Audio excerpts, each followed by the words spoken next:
तर राज्यपालांनीही मराठीत बोलायला हवं असं बाळा नांदगावकर म्हणाले। मराठी हिंदी वादात राज्यपालांनी उडी घेतल्यानंतर त्यांनी ही प्रतिक्रिया दिली। महाराष्ट्रात असणाऱ्याला मराठी येणं अपेक्षित आहे, मात्र मराठी न आल्यास मारहाण अयोग्य आहे। गृहराज्यमंत्री पंकज भोयर यांनी अशी प्रतिक्रिया दिली आहे।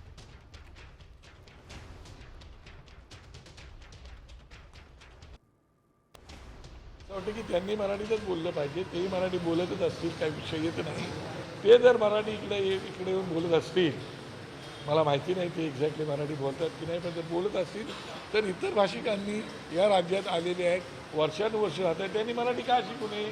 कुठल्याही कॅडरमधून ते ज्याला येतात, IPS होऊन UPSCला IAS होऊन त्याला ते मराठी भाषा शिकतातच ना। तर इतर लोकांनी सुद्धा ती शिकली पाहिजे आणि इतरांचा सन्मान करायला गरजेचं आहे। मराठी महाराष्ट्रामध्ये असल्यावर निश्चितपणे प्रत्येकाला त्या ठिकाणी मराठी येणं अपेक्षित आहे, परंतु त्याकरिता जर का कोणी मराठी न वापरता तर त्यांना मारपीट करणे हे योग्य नाही। त्यांची सामंजस्यातून भूमिका घेऊन त्यांना आपलं म्हणणं त्या ठिकाणी समजावून सांगितलं पाहिजे।